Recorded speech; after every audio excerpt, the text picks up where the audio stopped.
एक मर्तबा ऐसा हुआ, उसने जो खुदाई का दावा कर बैठा ना, अना रब्बुकुमुल आला, वो ये कहता कि मैं तुम्हारा सबसे बड़ा रब हूँ, मैं तुम्हें पालता हूँ। पूरी रियाया उसके कब्ज़े में थी, तो सारे लोगों के खाने पीने के अखराजात, सारी चीज़ें वो बादशाह संभालता। तो वो यूं कहता कि मैं तुम्हारा रब हूँ, कोई और नहीं। अब इसकी सरकशी तुग़यानी बहुत ज़्यादा बढ़ गई। एक मर्तबा ऐसा हुआ कि फ़िरौन ने ख्वाब देखा। ख्वाब में उसने ये देखा कि एक सितारा आसमान से टूटकर उसके महल में गिरा और उसका महल उसकी आग से जल गया।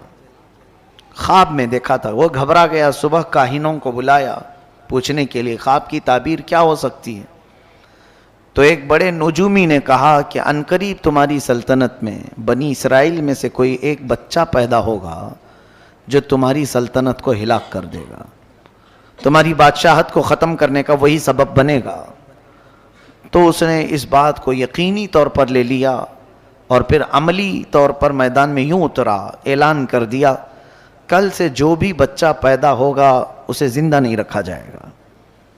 लड़का पैदा हो तो कत्ल कर देता, लड़कियां पैदा हो तो ज़िंदा छोड़ देता, क्योंकि ख्वाब की ताबीर में नजूमियों ने यह बताया था कि कोई एक लड़का पैदा होने वाला है।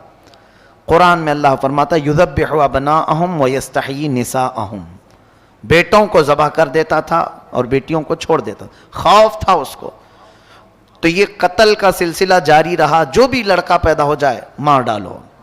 एक साल में उसने 12,000 बच्चों को कत्ल किया कि कहीं मेरी सल्तनत को हिलाक करने वाला कोई पैदा ना हो जाए।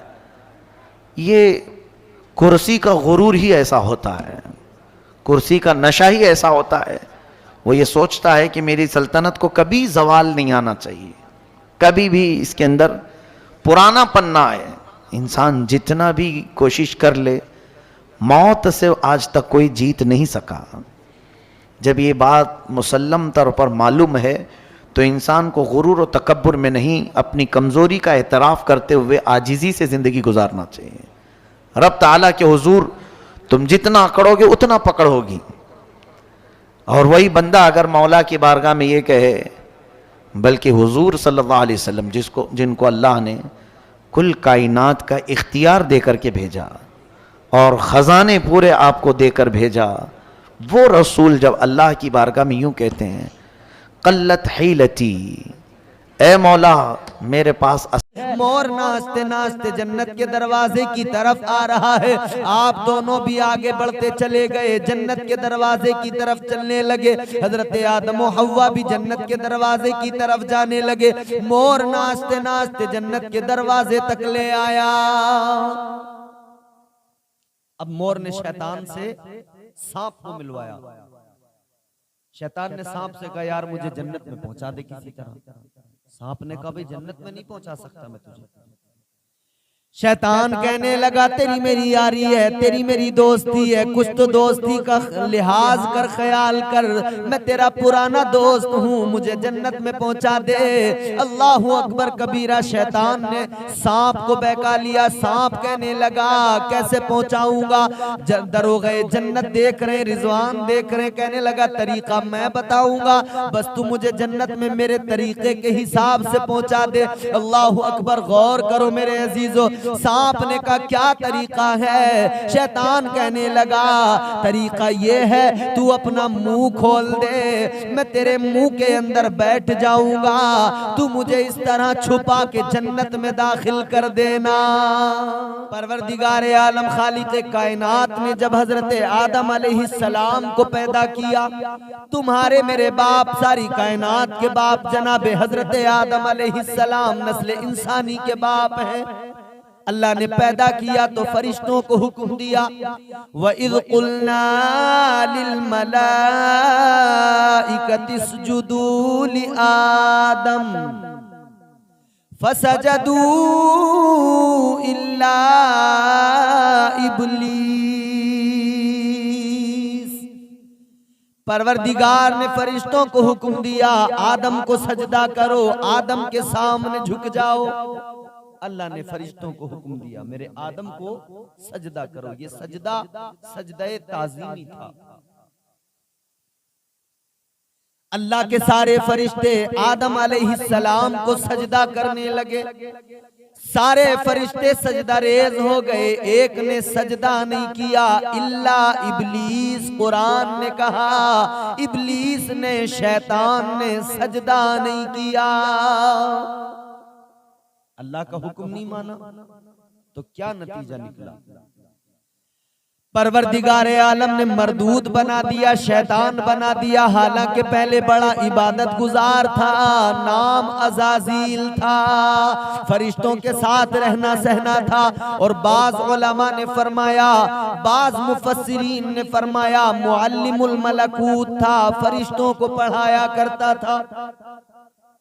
जन्नत में इसका आना जाना, अल्लाह की बारगाह में इसे कुर्ब मिल चुका था, बारगाह खुदाबंदी में मकबूल था। फरिश्तों का उस्ताद पढ़ाता था उनको, बड़े सजदे किए, बड़ी इबादतें की।